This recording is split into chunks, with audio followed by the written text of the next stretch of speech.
Bon bah les gars, enfin, deuxième partie de saison. C'est là que les vraies choses vont commencer. C'est tout ce qu'on attend depuis. Hein.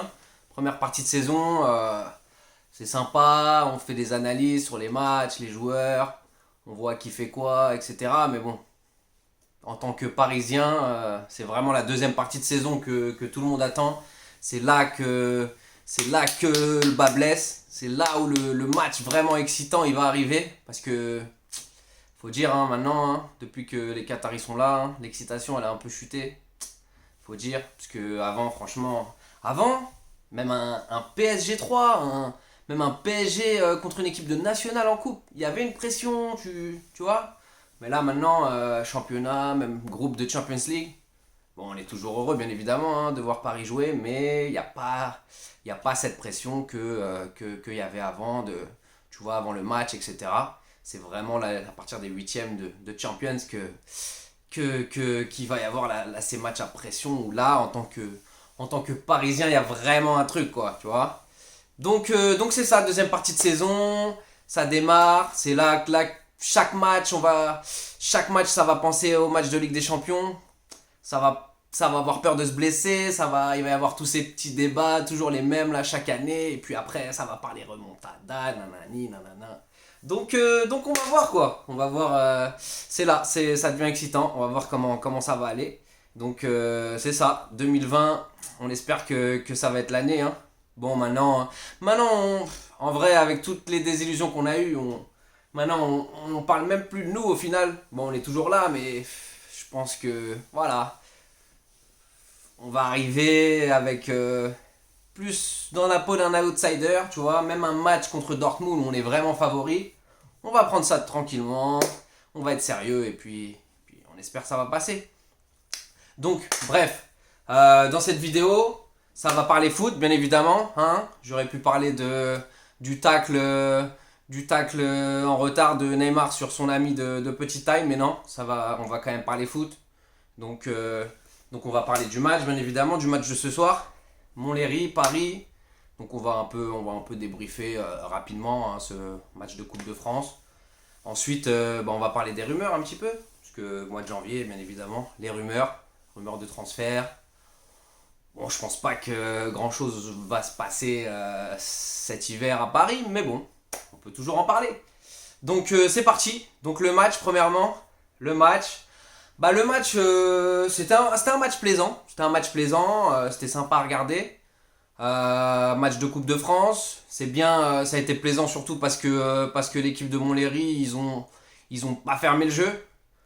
Donc premièrement, merci à eux, parce que grâce à eux le match était plaisant. Ils auraient peut-être pu plus fermer le jeu, on aurait quand même gagné sûrement, mais bon, ça aurait été un peu ennuyeux.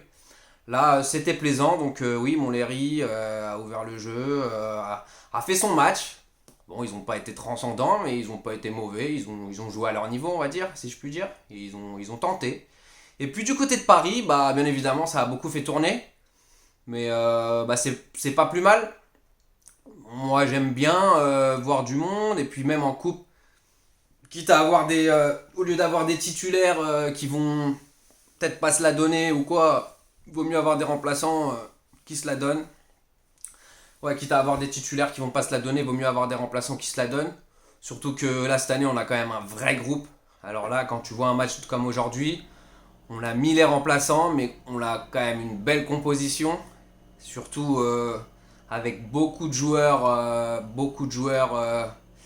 comment dire, on va dire des joueurs un peu plus collectifs, mais non, on va pas dire collectifs, mais plus des joueurs, tu vois, plus dans le jeu sans ballon, etc.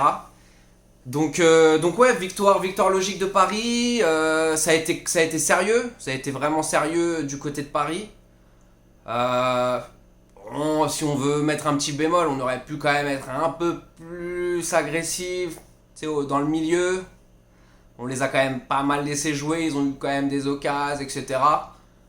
Mais bon, un match de coupe comme ça, c'était vraiment sérieux, ça a fait le boulot. Les mecs se sont donnés, on a mis une équipe de remplaçants, on a vraiment vu quand même des belles choses durant tout le match. Donc non, c'est cool. Puis on a gagné 6-0, donc très bien. Donc très bien, si on doit prendre individuellement, le gardien bien évidemment. Le gardien Rico, il a arrêté son penalty. Au-delà de ça, pas grand chose à faire. Donc très bien Rico. Un penalty arrêté, que dire de plus quand t'as pas de boulot dans le match. Très bien. Ensuite, bah, la défense dans l'axe, pareil, pas grand chose à dire. Quand tu joues contre une petite équipe comme ça, tu t'es pas trop en danger quand même. Euh, à noter quand même le bon match de Kerrer. Kerrer qui a été patron derrière quand même. Puis il a mis sa tête quand même qui aurait pu finir en but. Une belle tête en première mi-temps. Et voilà, ensuite les latéraux ils ont beaucoup apporté au début de match. Donc c'était vraiment bien. Dagba, Kurzawa, très bien l'apport qu'ils ont eu en début de match. Ça, vraiment, surtout quand tu joues contre une plus petite équipe comme ça, c'est vraiment primordial d'avoir des latéraux qui apportent beaucoup offensivement. Donc ils se la sont donnés. Dagba, Kurzawa, franchement, première période vraiment bien, ils se la sont donnés. Bon bah voilà, hein, c'est pas des cracks. Donc que ce soit Dagba ou Kurzawa, ils ont fait leurs petites erreurs du match. Mais ils ont fait leur match. C'est bien, ils ont été impliqués, etc. C'est très bien. Milieu de terrain, bah Paredes. Paredes, il a fait un match classique. Il aurait pu avoir un peu plus d'impact défensivement, mais bon, il a fait son match, c'était la rampe de lancement. Il a pu distribuer à droite, à gauche. Classique, match classique de Paredes. Ensuite, devant Paredes, bah, il y a Herrera. Bah, Herrera qui est toujours entre je reviens de blessure, etc. Donc bon, il a eu un peu de mal au début. Mais ça fait toujours plaisir de voir Herrera. Moi, j'adore ce joueur. Vraiment un joueur très intelligent dans les déplacements, etc.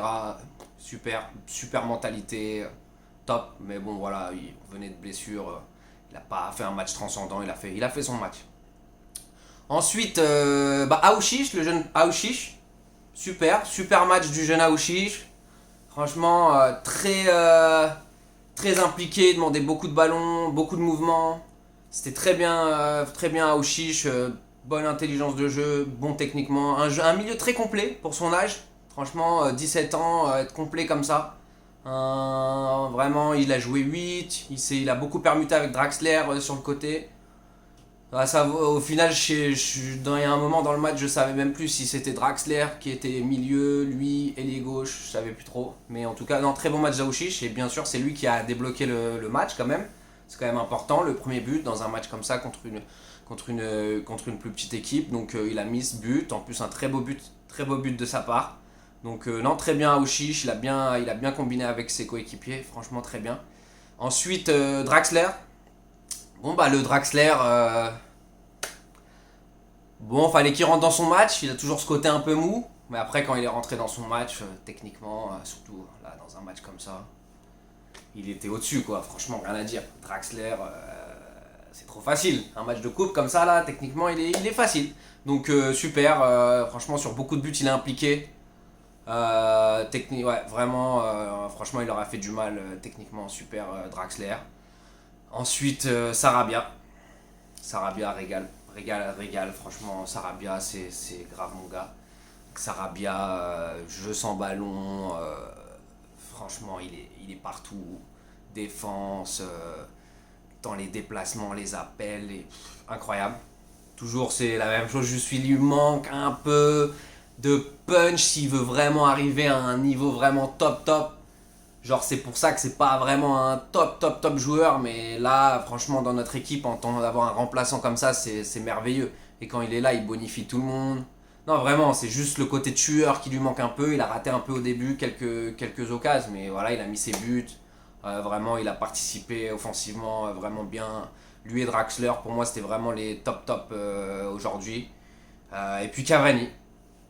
Cavani il a fait du Cavani quoi. Il avait beaucoup de volonté, il a beaucoup défendu au début, tu l'as vu à la récup sur beaucoup de ballons. La défense aussi, premier poteau, sur les corners, tout le Cavani. Après, il a fait des trucs assez incroyables, des ratés assez incroyables. Edinson, le classique. Et puis il a mis ses buts, voilà. Et puis bien le but avec Draxler quand il combine, super, franchement. Non, Cavani, bah, c'est bien, il est toujours impliqué, on voit qu'il est toujours impliqué. Après, voilà, hein, il fait du Cavani. Il rate ce qu'il doit rater et puis il réussit ce qu'il doit réussir. Et donc voilà, donc au final, victoire 6-0, super. Merci Paris. vivement le prochain match. Et donc voilà, pour le match, c'était à peu près tout. Donc ensuite, d'un point de vue transfert, on va parler des transferts maintenant. Donc les transferts, rumeurs, beaucoup rumeurs. Hein. En gros, on va parler sur des trucs qui n'existent pas vraiment, mais bon, on va papoter quoi. Histoire de voir ce qui se passe un peu, ce qui s'est passé un peu dans l'actualité cette semaine. Donc d'un point de vue transfert, bah, on va revenir sur le dernier joueur dont on a parlé, Edinson Cavani. Bien évidemment, hein, ça parle beaucoup d'Edinson Cavani, on en a parlé toute l'année, les pros, les contres, ceux qui chantent les chansons, ceux qui veulent pas les chansons. Alors Cavani, on a le droit, on a tout. Tuchel le respecte pas, le club est fort, le club doit le plus le respecter. Comment qu'on fait? En tout cas, Cavani, à l'heure actuelle, il est au club, c'est un remplaçant, c'est un mec qui a une super mentalité. Donc c'est parfait, avoir des remplaçants qui ont une super mentalité, c'est ce que les clubs veulent. Donc il est là, voilà, il jouera pas les gros matchs, à part s'il y a une hécatombe de blessures, de suspendus ou quoi que ce soit. Et donc au niveau transfert, bah bien sûr, on le sait tous, l'Atlético, c'est comme le transfert logique qui doit se faire depuis tant d'années. Cavani qui rejoindrait Diego Simeone à l'Atlético. Le club parfait pour Cavani, le coach parfait pour Cavani, c'est ce dont on parle depuis tant de temps. Et bah, ça va sûrement arriver cet été. On en parle pour cet hiver, mais ça m'étonnerait. L'Atlético recherche un attaquant, mais bon, ils n'ont pas d'argent. Il y a le fair play financier qui sont derrière eux, ils n'ont pas de sous. Leur seule et unique chance serait de vendre Thomas Lemar. Ça me paraît compliqué. Il est vraiment pas performant, ils l'ont acheté plus de 70 millions. Donc ils veulent le revendre à un certain prix. Ça me paraît compliqué. Ce serait la seule solution pour qu'ils mettent un petit billet sur Cavani parce que nous, forcément, on ne veut pas le lâcher gratuitement. Notre directeur sportif, Leonardo, le meilleur. Merci Léo, merci d'être venu. Donc oui, forcément, il est bien gentil Leonardo. Mais bon, il va pas offrir un joueur gratuit comme ça alors qu'il pourrait peut-être nous servir. Et puis, ouais, il n'y a pas de raison. C'est un joueur l'Atlético veut acheter pour faire jouer, et genre on va leur donner gratuitement un joueur de ce niveau. Bon, je ne suis pas un grand fan de Cavani, mais ça reste un joueur de haut niveau, mais malgré son âge et malgré ses blessures récurrentes ces temps-ci. Donc non, Cavani, je pense qu'il partira pas, ça m'étonnerait fortement. Mais oui, sûrement à l'Atlético à la fin de saison. Et j'ai hâte de voir ça. Ensuite, en rumeur, on a eu quoi? Paredes, on a eu des rumeurs, ouais, qu'il envoyait vers l'Italie.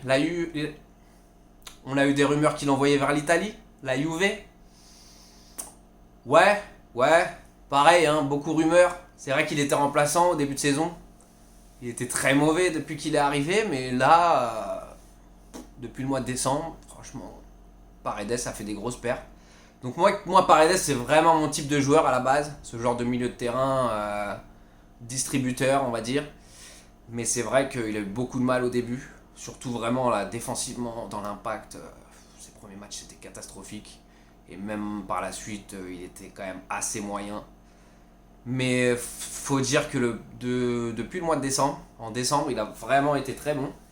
Et vraiment, c'est surtout vraiment ouais, au niveau. Parce qu'au niveau de sa touche de balle, ses longs ballons, etc., bon, depuis qu'il est là, on le voit à tous les matchs, là, il n'y a rien à dire techniquement, etc. C'est vraiment un pur 6 qui distribue super. Mais vraiment, dans l'impact défensivement, il avait beaucoup de mal. Il était beaucoup en retard.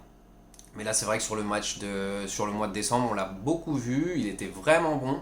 En plus, il a ce côté un peu badass qui nous manque un peu à Paris. Ce côté que Thiago Motta avait, de petite crapule du milieu de terrain qui apporte vraiment quelque chose aussi en plus. Donc là, mois de décembre, il était top. Après, c'est vrai que quand on aura tous les milieux qui reviendront, il va sûrement reprendre sa place sur le banc. Mais bon, il y a quand même une grosse rotation. On sait jamais, il y a un coup à jouer. Mais en tout cas, de là à y voir un départ comme ça, là, directement à la Juve, ça reste encore de la rumeur en plein milieu de l'hiver comme ça. Ça parle d'échanges avec De Chiglio, Emre Can, que Paris est sur eux un peu. Paris est intéressé par ces joueurs. Mais bon, non, j'y crois pas. Surtout un échange d'un joueur contre un autre ou contre deux autres joueurs, ça arrive très rarement. Et puis Emre Can, il a pas la cote de Paredes. Donc après, Paris voudrait peut-être deux joueurs pour échanger contre Paredes. Ça n'existe pas. Rappelez-moi, dites-moi est-ce que vous avez en tête des échanges de deux joueurs contre un autre joueur entre deux grands clubs récemment? Ça n'arrive jamais. On en parle énormément, à chaque transfert, il y a toujours une rumeur, ouais, tel mec contre tel mec, avec lui en plus, une somme d'argent, nanani, nanana. Franchement, c'est très très très rare. Parce qu'il y a tellement de choses dans les transferts, ça implique tellement de choses que c'est vraiment trop compliqué de faire ce genre de transaction. Puis il faut que tout le monde soit d'accord, ça ramène trop de parties entre les trois joueurs et puis tous les agents, les machins, les mecs qui prennent un billet et compagnie. Impossible. Anyway, Paredes, ça m'étonnerait fortement aussi qu'il bouge. Lui, il va rester au moins jusqu'à la fin de la saison. Un joueur, pour moi, il y aurait une chance qu'il bouge. Draxler. Draxler, il est vraiment plus dans les plans, malheureusement. C'est un beau joueur, on l'aime tous, il est magnifique à voir jouer. Techniquement, c'est un régal. Mais vraiment, tout le temps, quoi, il est vraiment mou. Il lui manque vraiment un truc. Il lui manque vraiment de l'impact dans les gros matchs, etc. Ouais, surtout, et puis voilà, avec les joueurs offensifs qu'on a maintenant à Paris, c'est surtout ça. Parce qu'en vrai, ça reste un très bon joueur, mais bon, avec les joueurs qu'on a, c'est compliqué. Compliqué de rivaliser. Donc, Draxler, il y a la rumeur Hertha Berlin. Donc, Hertha Berlin qui a beaucoup de sous depuis qu'ils ont été repris. Ils ont été repris cet été. Et puis là, apparemment, il y a énormément de rumeurs sur eux dans le marché des transferts. Pour l'instant, il n'y a rien qui s'est passé. Mais bon, pour moi, ça pourrait être un transfert logique. Ils ont de l'argent. Draxler, j'imagine qu'il voudrait jouer plus. Parce que là, il joue vraiment plus. Après, est-ce que Hertha Berlin est une destination qui pourrait l'intéresser? Ça reste quand même un club moyen. Même si maintenant ils ont des ambitions avec tout l'argent qu'ils ont, etc. À voir, mais bon, c'est le plus probable en tout cas des rumeurs qu'il y a récemment, mais bon, il faudrait qu'ils soient intéressés quand même. Parce qu'au final, il reste quand même plein de choses à jouer à Paris, et puis il va jouer quand même des bouts de match. Et puis, ça a l'air confortable. Mais bon, il y a des sous. Quand il y a des sous, hein, il y a des sous à Berlin. Quand il y a des sous, on ne sait jamais ce qui peut se passer. Et donc voilà, d'un point de vue rumeur de départ, c'était ça en gros. Et puis les rumeurs d'arrivée. Bon, c'est pas vraiment des rumeurs d'arrivée pour cet hiver, mais on va dire des pistes que Paris creuse en ce moment. Donc on a parlé d'Eriksen. Eriksen de Tottenham, joueur délicieux, 10, peut jouer sur les côtés. Vraiment le meneur de jeu, vraiment délicieux, qu'on aime regarder. Donc bien évidemment ça pourrait être, c'est une piste intéressante. Il arrive en fin de contrat à la fin de l'année, il va pas prolonger. Donc joueur gratuit comme ça du niveau d'Eriksen, super. Après comment il pourrait s'intégrer dans le projet de Paris, ça reste vraiment une sorte de meneur de jeu. Là on va dire à l'heure actuelle d'un point de vue équipe type, c'est compliqué d'insérer un meneur de jeu, parce que quand il y a Neymar sur le terrain, c'est vraiment lui qui prend le jeu en main, etc. C'est vraiment, même si c'est un ailier vraiment très meneur. Je pense que lui et Eriksen sur le terrain, bon Eriksen il peut jouer un peu plus bas en tant que 8, mais après pourquoi pas. Pourquoi pas, de toute façon un joueur comme ça, gratuit, je pense que tout le monde le voudra, ça va... Le Real, etc. Même si Zidane il ne le voulait pas là cette année, ça reste un joueur comme ça gratuit. S'il veut venir au Real, je pense qu'il ira au Real. En tout cas, ça reste, c'est quelque chose à suivre. Paris fait partie des possibilités pour lui. On a un grand club. C'est quand même un profil de joueur qu'on n'a pas. Une sorte de meneur de jeu comme ça. Donc bien sûr, c'est intéressant à voir ce qui va se passer. Et puis on a parlé aussi de Tonali. Apparemment Leonardo le surveille toujours. C'est un joueur qu'il adore apparemment. Donc Tonali, bon je le connais pas beaucoup, hein. Il joue à Brescia. Excusez-moi, je regarde pas trop les matchs de Brescia, je suis désolé. Mais jeune joueur que les médias comparent à Pirlo. Je pense que c'est assez galvaudé. Je pense que Pirlo non, pas du tout. De ce qu'on a pu voir de lui, oui, bien évidemment, il joue le même poste, c'est un 6 qui a du ballon. Mais bon, et puis qui a la même coupe qui a les cheveux un peu mi-longs comme Pirlo. Donc voilà, Pirlo directement, on adore, nouveau machin, nouveau truc. Mais bon, lui apparemment, il se trouverait entre Pirlo et Gattuso de ce qu'il a dit. Et son coach dirait plutôt que c'est le nouveau De Rossi. Bon, en tout cas, c'est un milieu défensif, un 6 assez complet, qui a quand même défensivement qui apporte bien, et puis bien sûr, et puis qui a du ballon, comme on dit, jeu long, etc. Technique, bonne technique de balle. Donc bah maintenant on a un joueur comme Paredes en tant que 6. Pour moi, c'est pas les mêmes joueurs bien évidemment, mais c'est on va dire le même profil, un 6 mais qui a du ballon comme ça.